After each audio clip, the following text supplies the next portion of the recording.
Muy bien, muchas gracias y quería sobre todo decir a Carmen y a Javier el honor que es para mí estar aquí otra vez con vosotros, que es maravilloso poder hacer estos congresos gracias a la necesidad que tenemos todos, la conciencia que tenemos todos que algo va mal y que tenemos que cambiar las cosas. Bien, lo primero de todo, como tenemos poco tiempo, yo es la tercera vez que participo en el Congreso. Mis anteriores, a ver si esto lo sé utilizar, ¿es simplemente darle un golpecito o tengo que darle ahí? No sé. A ver, ¿ahora cómo le doy? ¿Ahí? Pues le doy aquí, ya está. Le doy aquí. No, le voy a dar aquí, ya está, porque es que me va a confundir. Bien, entonces, en la primera conferencia que di en el Congreso hablaba de la agenda oculta de la educación obligatoria. Hay una agenda oculta, no puedo repetir todas estas cosas porque ya duró más de una hora.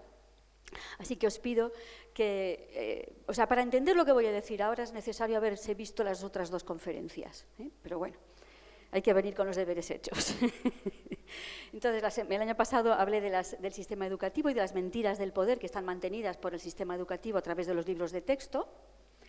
Y también comentaros que tengo un blog que se llama No Morir Idiota, donde también aporto más información sobre esta realidad que no podemos ver porque tenemos los ojos cerrados. A mí me encantó leer, que este era el lema de este congreso, me encantó la imagen. Somos peligrosos cuando educamos y por eso, como somos peligrosos, intentan que no lo seamos y nos intentan decir desde arriba lo que tenemos que hacer. Entonces, esta charla tiene dos partes. Primero vamos a estudiar las causas de la inmoralidad y la segunda, las soluciones que yo, desde mi pequeña experiencia, propongo, pero que funcionan muy bien y además que se pueden adaptar a todo tipo de materias, todo tipo de asignaturas. Esta frase me encantó. Ana María Oliva, el año pasado, dijo: no puedo cambiar aquello que ni siquiera sé que existe. Entonces, primero es la conciencia, es la toma de conciencia y comprender los mecanismos de esta realidad. Estos son otros deberes que tenemos que hacer todos, es leernos el documento Armas silenciosas para guerras tranquilas. ¿Alguien lo ha leído? ¿No? Pues hay que leerlo, es muy importante leerlo, porque aquí queda claro cómo funciona el sistema y por qué todo esto que explicaba antes Federico Aguilera no es una casualidad ni es una desgracia. No es una casualidad y no es una desgracia que el sistema educativo esté como está, que no se estudia, que no se va a los centros educativos para formarse, sino para ser adoctrinados. Esto no es una casualidad, no es una mala praxis, no es una maldición que nos ha caído del cielo. Eso está programado y está dirigido desde gente muy poderosa, que es muy inteligente y que se ha formado precisamente en la manera de controlar a la manada, que somos una manada de borregos que obedecemos, que nos sacrificamos. Bien. Entonces, una de las cosas que dice este documento es que la educación es fundamental para poder controlar a la sociedad y que hay que educar en el desconocimiento.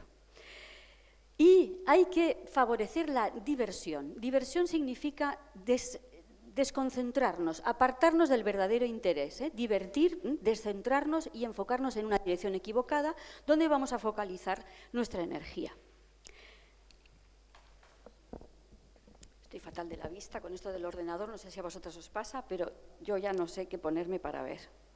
Bien, entonces dice que la experiencia ha mostrado. Quiere decir que el documento, que es del año 79, está hablando de experiencias anteriores de manipulación mental, ha mostrado que el método más simple para volver eficaz un arma silenciosa es ganar el control del pueblo, por un lado manteniendo al público ignorante de los principios básicos de los sistemas, llevándole siempre a la confusión y desorganización y manteniéndole distraído con temas sin importancia real, por otro lado.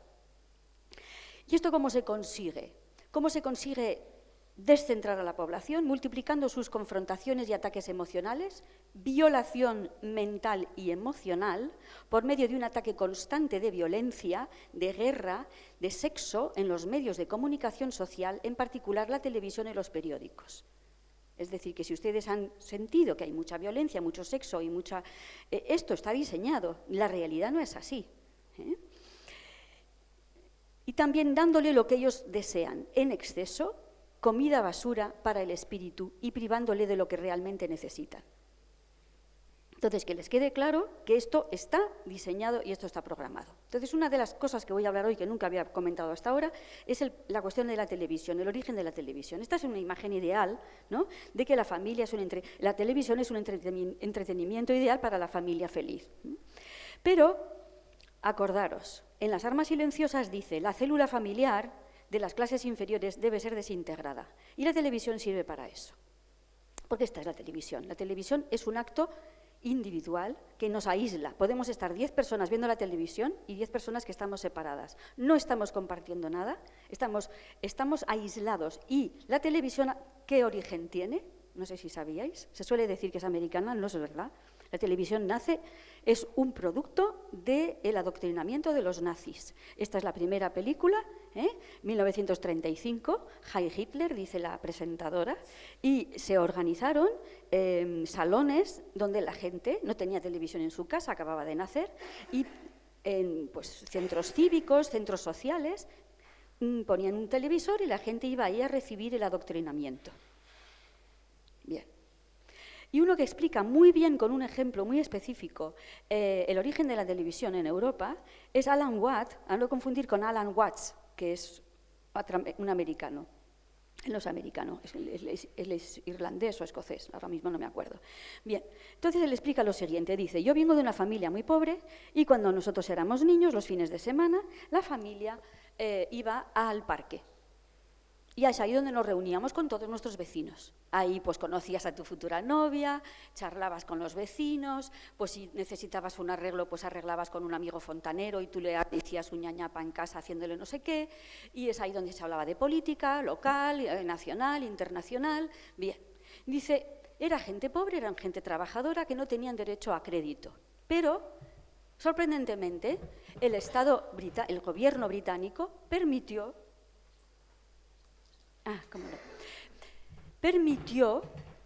un privilegio, digamos, para que los pobres pudieran comprar a crédito una televisión de segunda mano que venía de Estados Unidos. Televisiones baratas de segunda mano que venían de Estados Unidos, los habían adaptado a la corriente inglesa y entonces conseguían un pequeño crédito. Y entonces, pues por semana pasaba el cobrador por las casas a cobrar los peniques o los chelines que fueran para la televisión.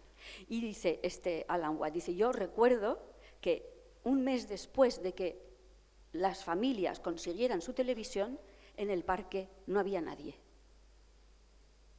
¿Bien? Es decir, que el origen de la televisión es romper, destruir la comunicación social y el verdadero compartir, el verdadero ayudarse. Ahora, las televisiones no nos las imponen, vamos a la tienda y las compramos.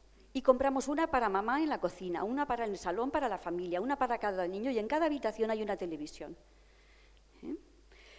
Es decir, que somos responsables de lo que pasa, en gran parte. O sea, ya está bien de decir, fíjate, los malos de arriba, qué malos son, nosotros también colaboramos. Y yo lo que voy a intentar es desglosar las partes en las que nosotros podríamos cambiar algo.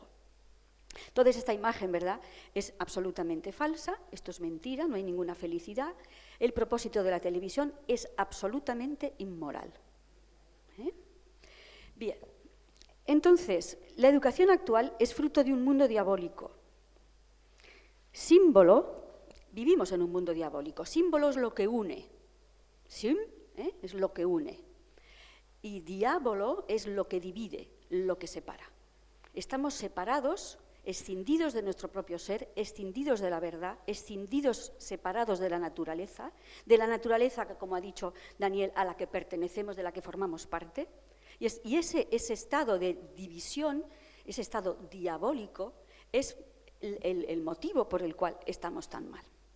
Entonces he puesto una serie de imágenes para que podáis ver lo que es un hombre simbólico, que está en contacto con la naturaleza, y a la derecha un hombre diabólico, que se ha separado de su propio ser.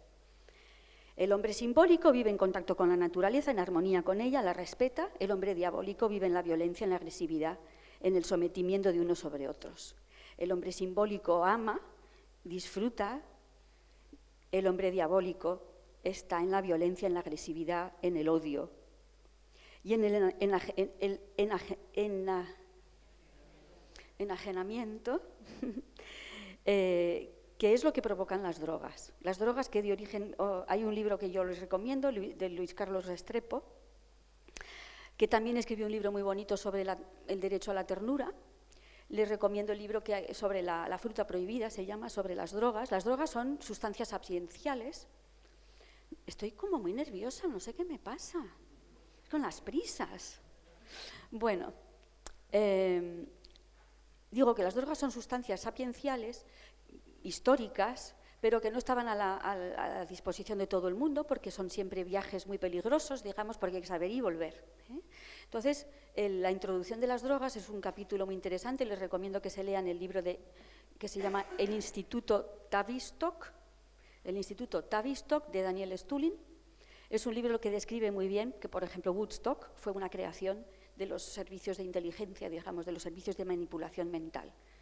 Una cosa que se llama MK Ultra, Meinung Control en alemán. Meinung Control fueron porque todo esto viene de Alemania, de los nazis, y anteriormente viene de Inglaterra. Es una cosa bastante interesante. Bien.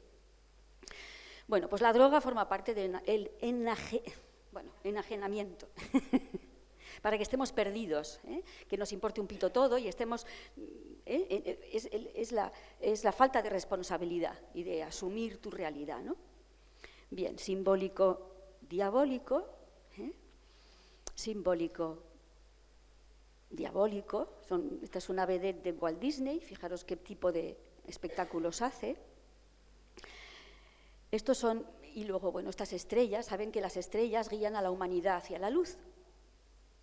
Es curioso, pues no es casualidad, eso también estoy viendo a ver a partir de qué momento empieza el uso de la palabra estrella para definir, porque a lo mejor os parece normal, estrellas del fútbol, estrellas del cine. A mí no me parece normal, porque a mí Angelina Jolie para mí es todo menos una persona que tiene que dirigir mi vida. Me parece una estúpida profunda, y además que hace unas cosas que es una burrada lo que hace, ¿no? Pues está hecho a propósito, no lo dudéis. Se les llama estrellas a estas personas que nos guían hacia nuestra autodestrucción. Son estrellas diabólicas, son la inversión de la estrella. Inversión no sé si habéis leído La danza final de Kali, de Ibn Asad, os lo recomiendo, es muy duro leerlo, pero explica muy bien lo que es el concepto de inversión simbólica.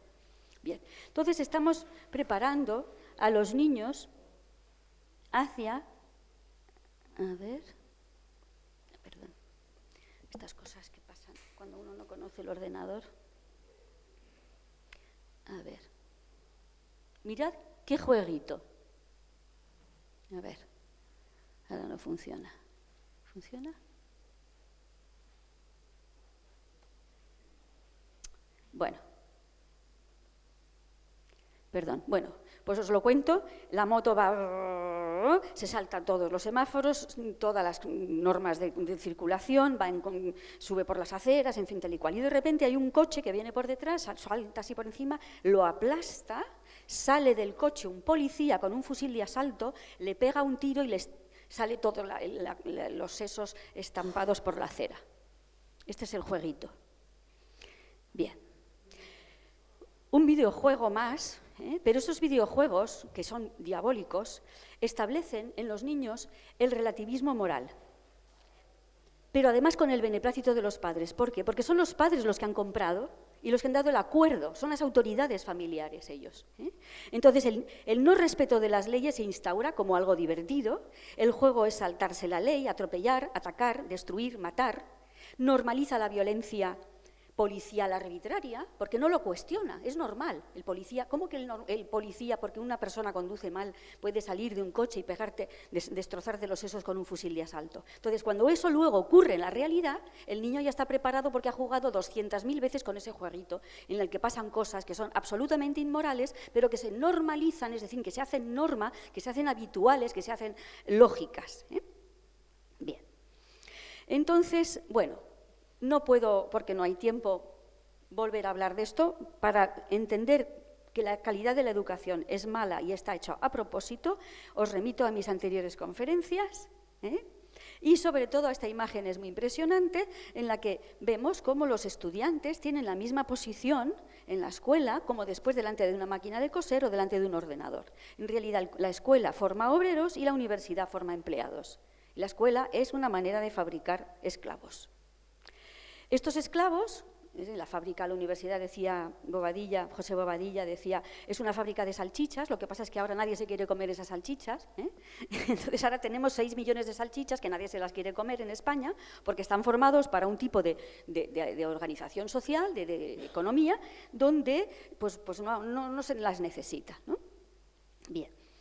Entonces, hay un fabricante de armas en Inglaterra que ha tomado el control de una escuela de bajo rendimiento económico en el Reino Unido. Esta empresa se llama BAE y fabrica submarinos nucleares, ha tenido una facturación de 20.000 millones de euros y son los que ahora van a utilizar esa escuela de bajo rendimiento para tener obedientes empleados y obreros para su fábrica. Entonces, en cuestión, no sé si os habéis dado cuenta, la universidad se ha democratizado y entonces, como se ha democratizado, antes era muy difícil, no todo el mundo iba a la universidad. Entonces, ahora es, dentro de lo que cabe, bastante común poder ir a la universidad, entonces hay que volver a hacer una selección y esa selección se hace a través de los másters. Los másters cuestan pues, 70.000 euros y es la garantía ya de que vamos a poder hacer de nuevo una formación elitista basada en el dinero, ¿de acuerdo? Para que solamente lleguen a los puestos, bueno, los que tienen dinero. Como no, Forges, el máster de Trepa Total, ¿dónde lo hizo? En Borja Mari School, me lo temía. Bueno, pues eso. Bien, últimamente, una notición, los jesuitas están revolucionando el método educativo, han abierto 3 escuelas en Cataluña de nuevos métodos pedagógicos, pero yo no voy a opinar porque, claro, están empezando, pero yo os cito a Paulo Freire que dice sería en verdad una actitud ingenua esperar que las clases dominantes desarrollasen una forma de educación que permitiese a las clases dominadas percibir las injusticias sociales en forma crítica. Bien, quiero decir con esto que a ver qué hacen los jesuitas. Bien, entonces, cuando hablamos de la enseñanza debemos distinguir evidentemente entre lo que enseñamos y cómo lo enseñamos. Entonces, ¿quién decide el contenido curricular? ¿Quién decide qué es lo que se estudia en cada grado, en cada nivel? Bien, pues esto lo tenemos que saber, esto viene de las leyes educativas. Las leyes educativas lo que hacen es poner en negro sobre blanco a nivel nacional, en los países, lo que se ha decidido en la UNESCO. Y la UNESCO en realidad pertenece a la ONU. ¿Y qué es la ONU? La ONU es una creación de la masonería internacional. Esto no se dice, pero esto está escrito en los libros de masonería. En el libro Esquema filosófico de la masonería, de Francisco Espinar Lafuente, en el capítulo 3, que titula El orden mundial, el autor afirma: las soberanías nacionales son un anacronismo, algo del pasado y perjudicial para el progreso social. Esto significa que votar es un anacronismo y algo completamente inútil. La masonería siempre ha buscado la instauración de un gobierno mundial supranacional con la intención de controlar a la sociedad y a la política internacional. Para ello es necesario crear un orden mundial con un gobierno mundial instalado en las Naciones Unidas, una creación de los masones, como afirma el mismo autor. ¿Ha quedado claro?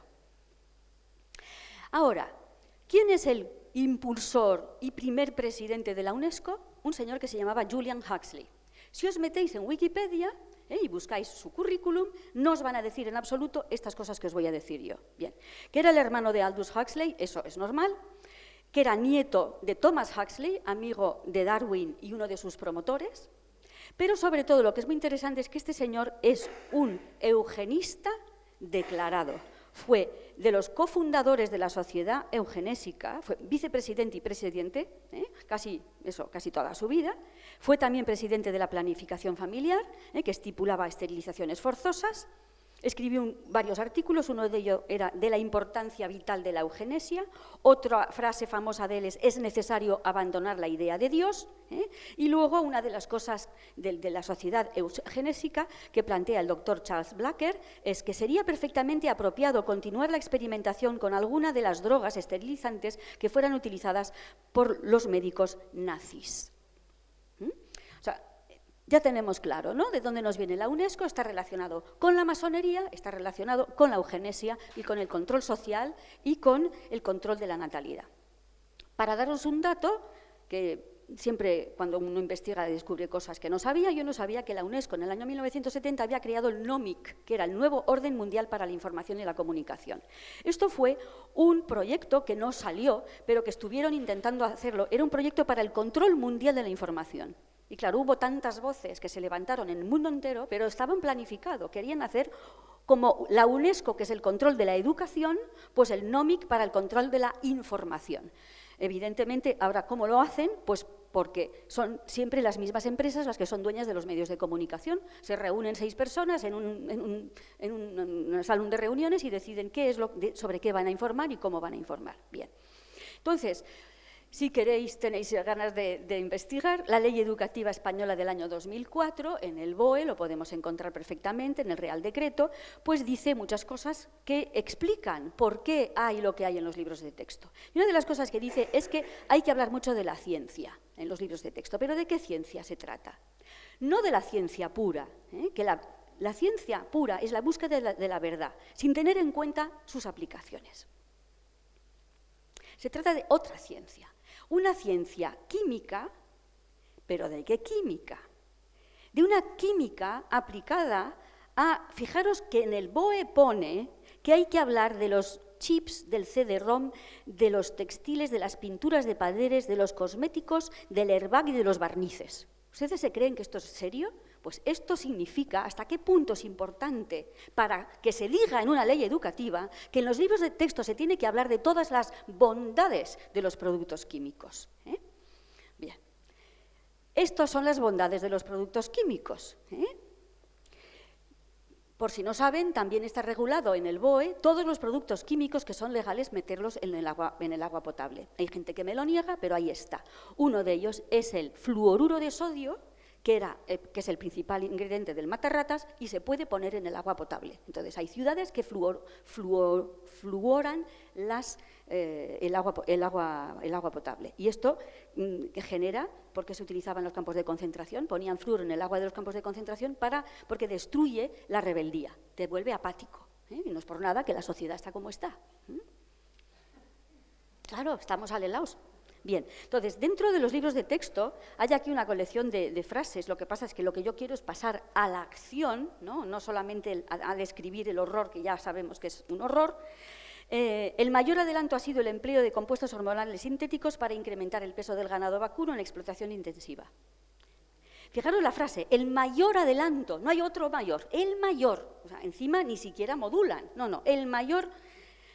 Bien, entonces, por supuesto, la manipulación genética está encumbrada y, lo repito, el BOE indica que con insistencia que los libros de texto deben recalcar con ejemplos las bondades de los productos químicos en nuestra alimentación, nuestra vida en general.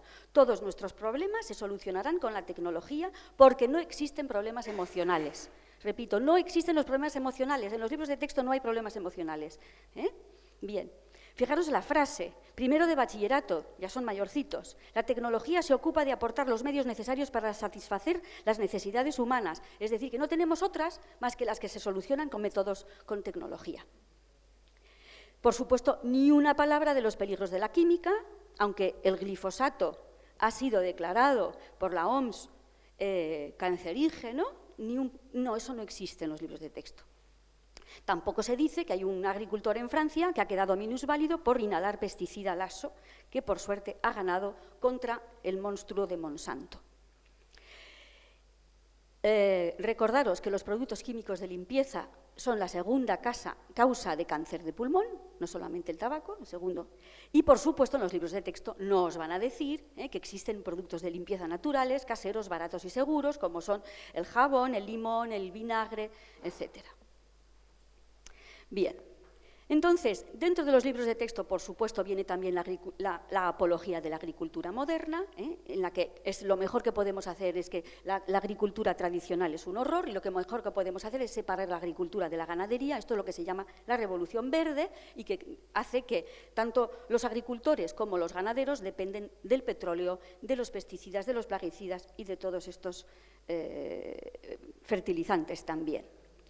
Ahora, fijaros esta frase, en el BOE, que hay que insistir sobre la importancia económica de los seres vivos. ¿Qué significa esto? ¿Entendéis?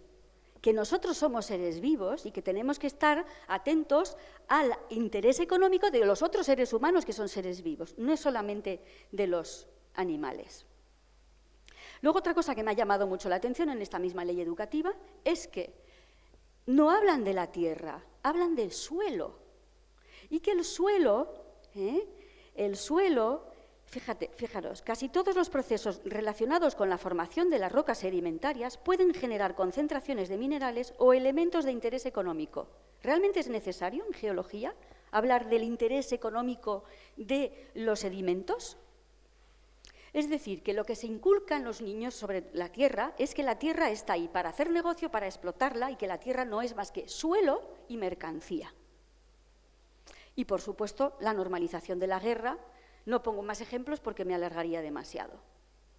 Bien, entonces hay un encumbramiento sorprendente y chocante de la biotecnología, y nunca se habla de los posibles abusos y peligros de la biotecnología.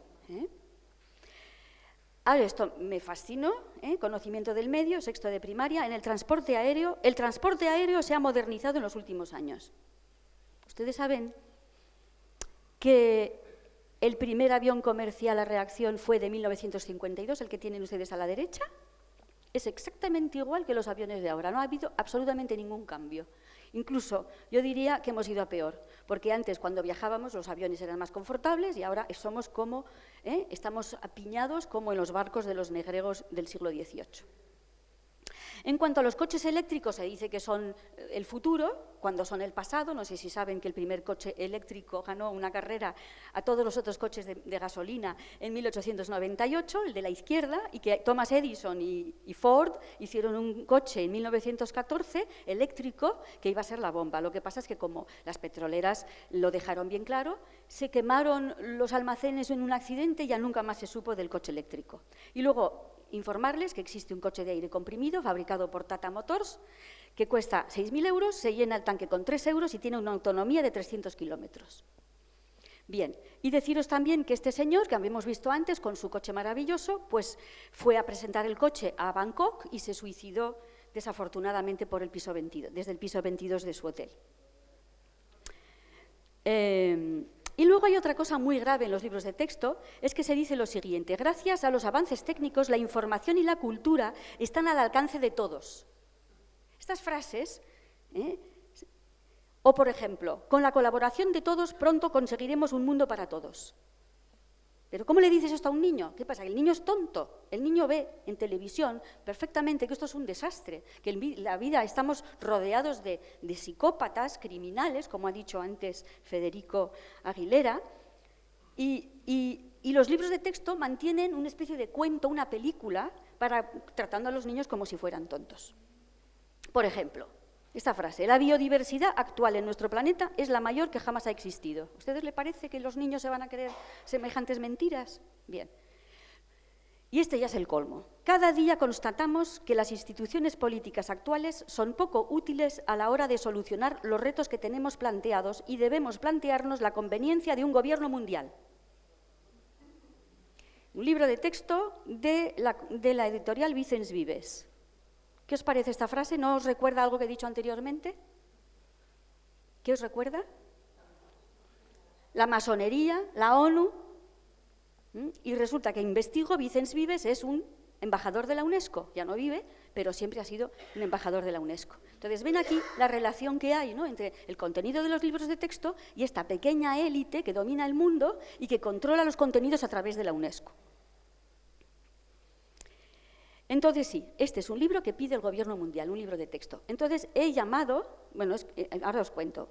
Luego también enseñan las matemáticas con las estelas de fumigaciones. Pueden ver aquí, además, con una ausencia total de rigor científico. ¿Por qué? Las matemáticas, por ejemplo, ahí lo que se llama un segmento, está en el plano del libro. Por eso siempre, cuando nos hablan de segmentos, de líneas, estamos en el plano, no estamos en las 3 dimensiones. Y para dar el ejemplo para los niños, supuestamente para entretenerles o hacerles la asignatura más asequible, ponen estelas de condensación, que son o estelas químicas, que yo creo que son químicas, pero bueno, están en las 3 dimensiones porque están en el espacio. O sea que ya al niño lo estamos confundiendo. Y además, ¿quién nos dice que una línea de estela persistente es una línea recta? O sea, eso, ¿de dónde se lo sacan? Eso no es una línea recta, porque no sabemos, por el viento, porque puede ser completamente torcida, ¿no? Bien, además, de hecho, en la imagen de la derecha pueden ver que las estelas no son líneas paralelas, no son rectas, o sea, encima mienten. Entonces, como esto me indigna tantísimo, esta historia de las mentiras. Bueno, aquí también pueden ver en la misma película, no sé si es la Casa de la Pradera o algo así, bien. En la fotografía de la izquierda no hay raya de avión y en la derecha hay una estela persistente ahí arriba. O sea que se están modificando para normalizar estas estelas. Entonces yo estoy tan furiosa con esta historia de las mentiras que cuentan las editoriales que me he puesto en contacto con SM y con Vicens Vives. Les he escrito, bueno, les he llamado, les he escrito y les he mandado sendas cartas pidiendo explicaciones sobre todas estas mentiras que están difundiendo. Pues ha pasado un mes, todavía no he conseguido que me contesten, pero yo sigo y sigo y sigo hasta que me contesten. Me van a tener que contestar, porque no voy a parar de darles la lata. Bien, entonces es interesante saber quién está detrás. ¿Sabéis que Anaya, Salvat y Bruño pertenecen al grupo Hachette? Y Hachette, que es un grupo francés, es en realidad la mayor empresa de armamento, de aeronáutica y de misiles, que se ha unido con CASA, española, con Daimler Chrysler y Aerospace AG, es decir, con los alemanes, con los ingleses y con los españoles. Y estos son los dueños de los libros de texto que después inculcan en nuestros niños esas mentiras. Así que, para que vean en qué manos estamos. Santillana pertenece al Grupo Prisa, eso lo sabemos todos. ¿Y quién es el presidente del Grupo Prisa? Juan Luis Cebrián. Y Juan Luis Cebrián todos los años va al Grupo Bilderberg, y es un apóstol del gobierno mundial. Así que, como comprenderán, los libros de texto son inmorales porque niegan la existencia del bien, para empezar. Siempre afirman que el fin justifica los medios y establecen un relativismo moral. ¿Qué quiere decir el relativismo moral? Es decir, que las cosas, que no existe un bien absoluto, sino que las cosas, bueno, pues si para sacar gas tengo que hacer fracking y tengo que fastidiar toda la napa freática y toda una región, pues ¿qué se le va a hacer? Es que yo necesito gas para calentarme. Eso es relativismo moral, ¿no? Que las cosas no hay un mal definido, y sí que lo hay. Entonces, defienden la idea de que lo tóxico es bueno, por ejemplo. Entonces, a los niños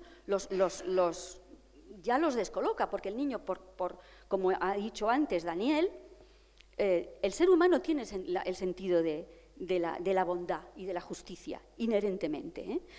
Busca generar en los niños una mirada cientificista y depredadora sobre la naturaleza, no dicen la verdad, mienten descaradamente, buscan confundir en lugar de ayudar a comprender la complejidad de los sistemas, normalizan la guerra, podríamos estar así mucho tiempo, ¿no? Y lo que es muy curioso es que en estos libros de texto no existe la palabra multinacional, no existe la palabra oligarquía ni poderes fácticos. ¿Por qué? Porque son precisamente estos los que hacen los libros de texto y no quieren que se les descubra. Entonces, por eso, son libros, o sea, la educación es inmoral porque sus creadores son inmorales, es así de fácil, así de tonto. Están al servicio de los grandes grupos de poder, de las multinacionales, de la industria de la química alimentaria, de la armamentística, y cuando no pertenecen ya a dichas multinacionales, dichos libros de texto. Bien, entonces, hablando con una amiga que vive en Chile y que es profesora de matemáticas ahora en este momento para niños, me cuenta que a su hijo el gobierno de Chile tienen lecturas, o sea, les proponen que hagan lecturas. Y una de estas lecturas sugeridas es un libro que se llama Pregúntale a Alicia. ¿Alguien suena? ¿Le conoce este libro? ¿Sí? ¿Uno? ¿Nadie más? Sí. Bueno, pues este libro es el diario de una toxicómana. Entonces los niños de 12-13 años tienen que leer la frase siguiente. Es infernal. Tiemblo más por dentro que por fuera. Qué mundo más cabrón cuando no hay droga. El asqueroso egoísta que quiere acostarse conmigo sabe que no puedo con mi alma, pero me quita el único medio de abastecerme que yo conozco. Casi estoy dispuesta a acostarme con el gato con botas o con el moro Muza, con todo el auditorio, con tal de que me den un buen chute. Qué bonita. Esto es literatura, y lo demás son tonterías. Otra frase, otra sugerida también por el Ministerio de Educación chileno, que lo podemos encontrar en la página web del Ministerio, ojo, es, el título no va mal, el cepillo de dientes. Bueno, Jorge Díaz, bien.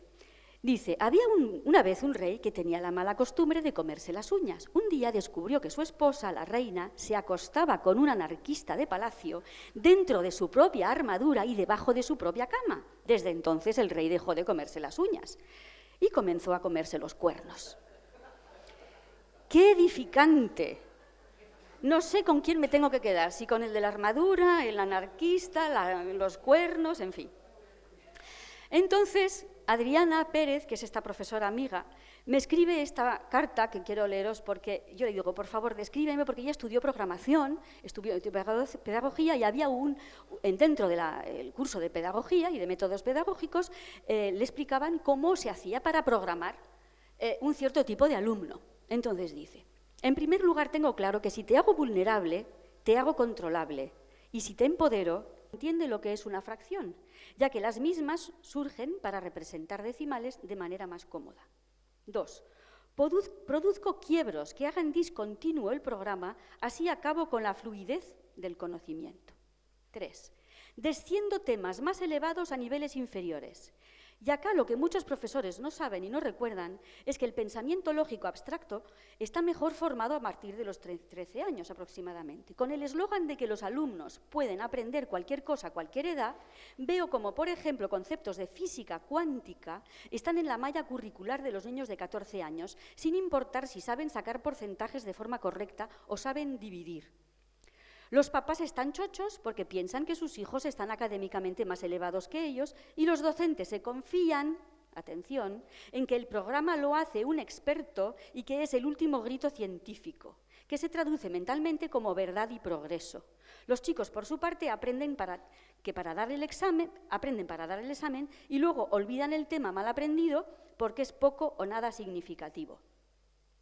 Trato los temas con poca profundidad. Yo, a los 12 años, sabía sacar áreas y volúmenes de muchas figuras espaciales: esfera, cono, pirámide, cubo, paralelepípedo, cilindro y varias figuras regulares más. Hoy, en el marco curricular, solo hay cubo y paralelepípedo, es decir, que están estrechando el mundo de la mirada y las capacidades de los niños. Nombro temas de forma técnica para hacer creer a los papás que hay una educación de calidad. Por ejemplo, los niños de 9 años ven isomorfismos, que yo vi en la universidad con ese nombre. Cuando le pedí a la profesora de mi hijo que me definiera un isomorfismo, me dijo que no sabía qué era. Los papás, supongo que muy contentos, convencidos de que sus niños están estudiando cosas difíciles que ellos no tuvieron la ocasión de estudiar. Sigo. 6. Copio el dibujo curricular de año en año con cambios sutiles. En Chile los programas de matemáticas para 9, 10 y 11 años son prácticamente idénticos con el propósito de generar desinterés por la asignatura. Doy fe, mi hijo me lo dijo. Durante 3 años de ESO me dijo, mamá, otra vez en septiembre con los números primos. No lo entiendo, estoy aburridísimo. Me lo dijo, me acuerdo perfectamente. Yo, pues como entonces no sabía nada, pues no supe qué decirle. Elimino temas fundamentales. En Chile no se da la regla de 3 simple, y aún menos la compuesta. Bien, ¿y qué obtengo? Esto es muy importante. Hago creer que la asignatura es muy difícil. Así menoscabo la confianza en uno mismo. Provoco indefensión de forma subliminal, lo que merma la autonomía vital porque el alumno se piensa inútil, débil e incapaz. Como el alumno se cree tonto, acepta la superioridad de otros más inteligentes y capaces, con lo que la obediencia a los inteligentes está servida. Hago creer que la asignatura es aburrida, que mejor se dedique a cosas más livianas. La asignatura no tiene lógica para él y provoca desinterés por el estudio. Todos los contenidos se enseñan de forma a no tener una aplicación real valiosa, a excepción de lo que encuentra la gente inteligente. Conclusión. Al menoscabar la confianza en sí mismo, el estudiante se vuelve miedoso, obediente, sumiso a una estructura que le supera, desconfía de sus capacidades que desconoce, nunca se cuestionará nada en su vida y aceptará que existen sistemas matemáticos y económicos complejos que él nunca podrá comprender. Y como cereza de la torta, tengo un sistema de evaluaciones que me sirve para clasificar los tontos de los que no lo son y generar policías entre nosotros mismos. Ahora, una nota sobre los exámenes tipo test. Yo no sé si vosotros tenéis que dar este tipo de exámenes.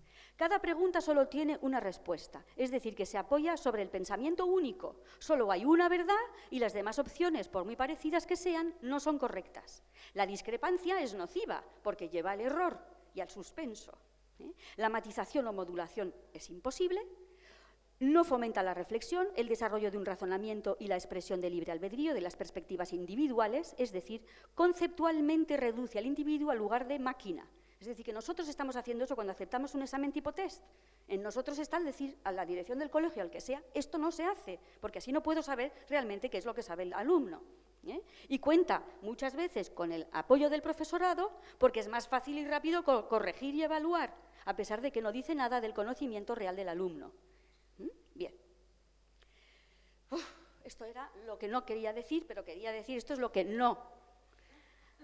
Ahora lo que sí. Bien, vamos fatal. Bien, entonces, esto ya lo sabemos, o lo tenemos que saber. Nuestro cerebro está dividido en dos hemisferios. El de la izquierda, que es el hemisferio del analítico, de lo racional, del pensamiento, de la lógica, de la expresión escrita, del rigor, de la objetividad, del control de las emociones y de la fuerza.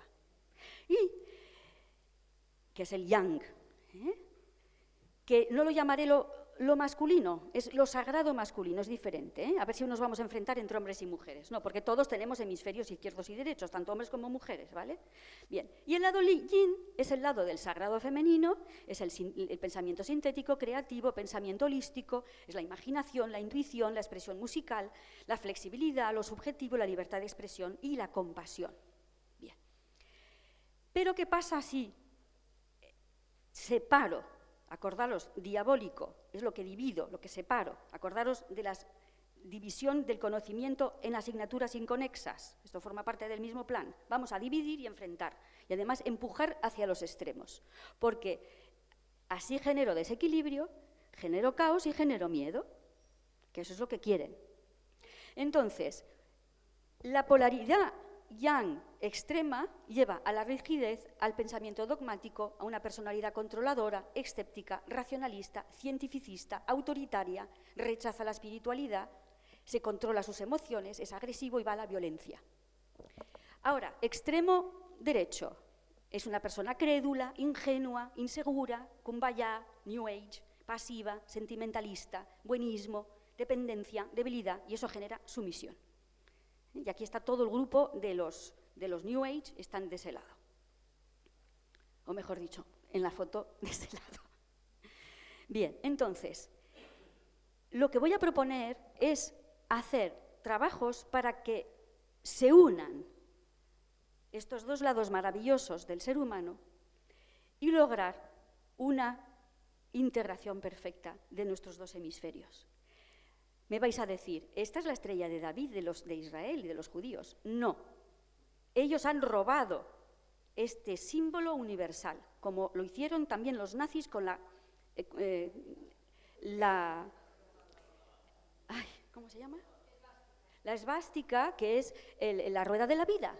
Entonces, estos personajes, estos grupos siniestros de poder, tienen este talento de coger símbolos universales que pertenecen a la humanidad entera, y al mundo y al universo, y se los apropian. Y entonces ya solamente los podemos ver con ese sesgo. Pues no, yo reivindico que esto no es la estrella de David para nada. Eso se lo han sacado de la manga. Esto es geometría sagrada, que es bien.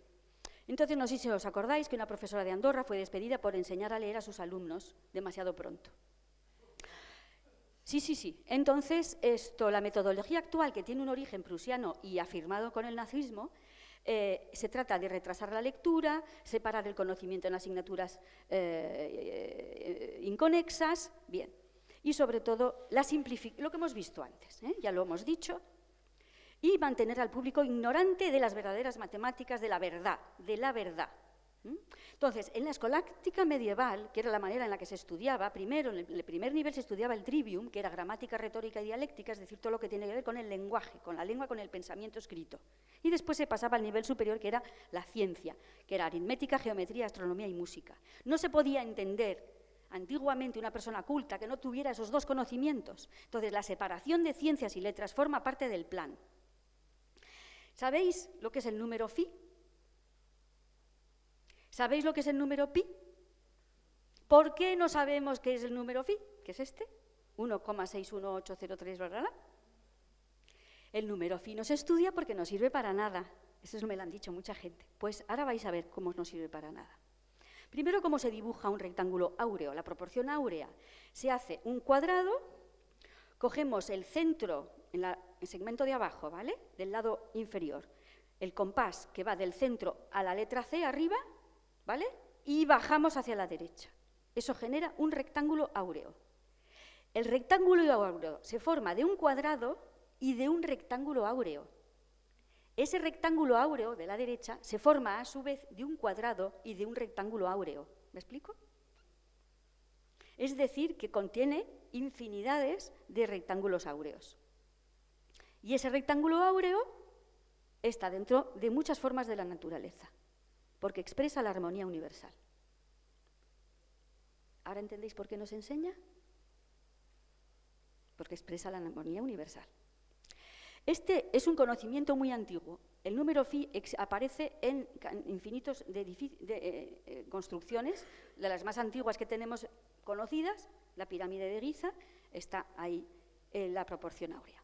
Hoy en día solo se estudia en los jóvenes que están estudiando un módulo de estos de artes gráficas. Entonces sí, porque es para la aplicación comercial. Sabéis que la tarjeta de crédito es un rectángulo áureo, el paquete de cigarrillos es un rectángulo áureo. ¿Por qué? Porque es bello, para que tengamos ganas de cogerlo, para que lo miremos con gusto. Fijaros qué interesante, Twitter, el logotipo antes y el logotipo de ahora. ¿Qué han hecho? Han diseñado el logotipo con círculos que se inscriben dentro de un rectángulo áureo. Es decir, que tiene la armonía universal, por eso es tan bello. Bueno, aquí también, esta es una de las características del rectángulo áureo, que si pones dos, tienen esa diagonal que los atraviesa. Apple, a que todos nos parece que es un logotipo precioso, el de la manzana, la tentación de, pues también está hecho con rectángulos áureos. Pero es que resulta que el rectángulo áureo está en nuestro cuerpo, está en nuestra mano. El número phi es una proporción, ¿eh? Entonces, la falange es al dedo lo que la mano es al brazo, ¿de acuerdo? Y así sucesivamente, está en todas partes. Y el famoso dibujo de Leonardo da Vinci, cuando hablamos del número phi, metemos el número phi en Google, aparece inmediatamente los dibujos de Leonardo da Vinci. Leonardo da Vinci fue ilustrador de un libro, de la Divina Proporción. ¿Qué decía este monje, que se llamaba Luca Pacioli, que era italiano? Pues que la proporción áurea es la manera que tiene Dios de hacerse visible, es la expresión de la armonía del universo. Por eso no quieren que la estudiemos. ¿Entienden por qué se estudia solamente esa aplicación comercial? Porque si tú a los niños les dices que todo está habitado por una armonía universal y que el hombre no la controla, no sabemos por qué esto es así. ¿Cómo se hace un triángulo áureo? Se hace un círculo, hacemos el meridiano y con un cartabón marcamos 72 grados. Y luego con el compás, quiero decir que es muy fácil y que eso lo podemos hacer y lo debemos de hacer con nuestros alumnos. Vais a ver por qué. Entonces, cogéis esa distancia y lo marcáis y tendréis un pentágono que se dibuja en el interior de un círculo y luego hacemos las diagonales. Las diagonales hacen aparecer una estrella de 5 puntas. ¿Cómo dibujamos las estrellas cuando hacemos el dibujito de Navidad? Son estrellas que representan las estrellas que nos guían hacia la verdad. ¡Qué casualidad! Es una estrella hecha con triángulos áureos. Entonces, son todos los triángulos que están dentro de la estrella del pentágono, de 5 puntas, son triángulos áureos. Pero a su vez, si hacemos un decágono, es decir, en vez de un pentágono, un decágono, dividimos en 2, tenemos 10 triángulos áureos. Y a partir del decágono empezamos a hacer todos estos juegos, que siempre se llama dibujo técnico, cuando es geometría sagrada, que esto es muy interesante, cómo desprecian, porque estamos enfocados en el izquierdo, en el hemisferio del cientificismo estúpido ese. Fijaros qué maravilla, dentro del triángulo de la estrella de 5 puntas hay una infinidad de estrellas de 5 puntas. Fijaros este dibujo, qué bonito.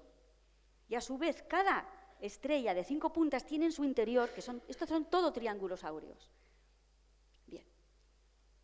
Entonces, os lleváis una manzana después de haber hecho este dibujo y los niños hayan jugado, mayores o jóvenes. Yo lo he hecho con 50 y tantos años, o sea que se puede hacer también de adulto. Y luego coges la manzana, coges un cuchillo, la partes y se la enseñas.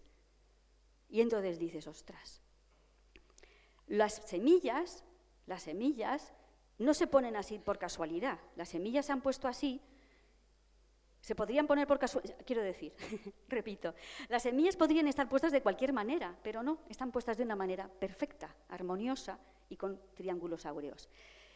Y cuando los arquitectos sufíes hacían estos dibujos, no son decorativos, son la expresión de la armonía universal, son la expresión, la manera que tiene Dios de hacerse visible a través de la geometría sagrada.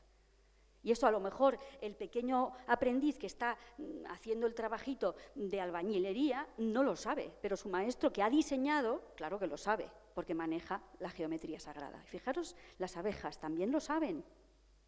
También nuestra repollo, fijaros qué maravilla.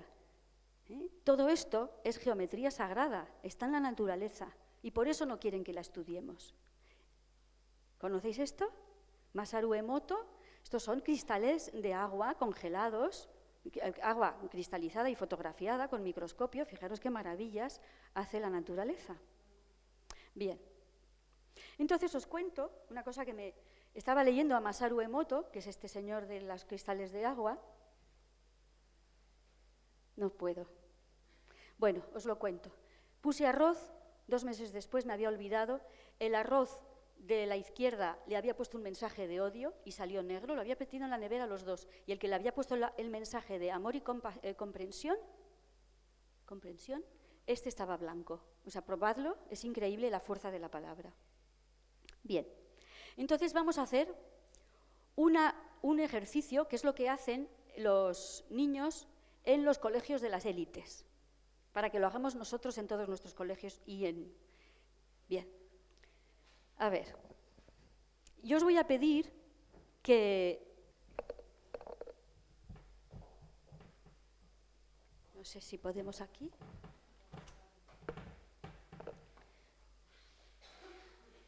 A ver aquí.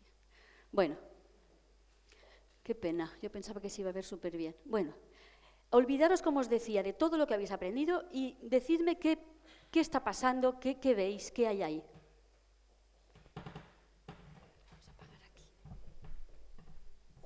No tengáis prisa, tomaros unos segundos.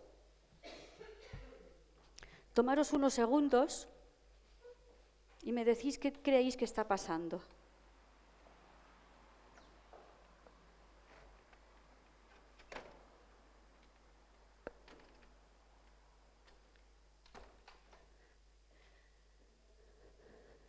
A ver, ¿alguien quiere decir algo? No os preocupéis porque es que no hay desatino, no hay error. Vosotros decís, pues mira, yo creo que está pasando tal cosa.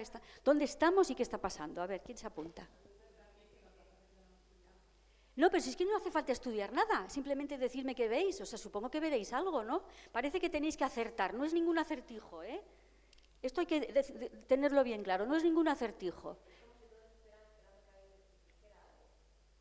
¿Es como un momento de estupor? ¿Hay una sensación de estupor? ¿Como de silencio? ¿Como de...? ¿Ah? Muy bueno. Eso es buenísimo. ¿Qué más?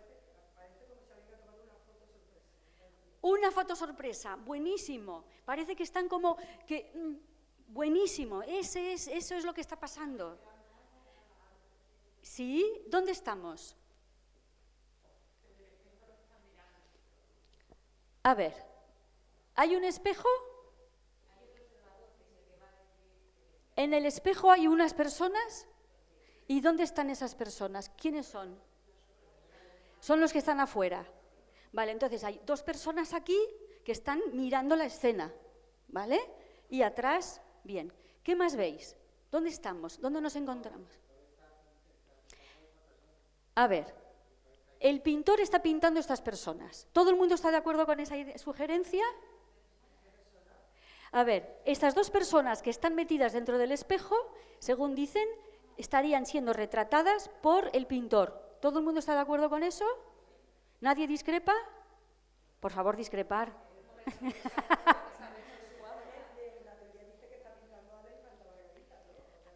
Da igual lo que se supone, da igual lo que se supone. Se supone que unos dicen que Velázquez estaba pintando la infanta Margarita y hay otros que dicen que la infanta estaba pintando los reyes. Ahora, olvidaros de eso, que es lo que os parece más...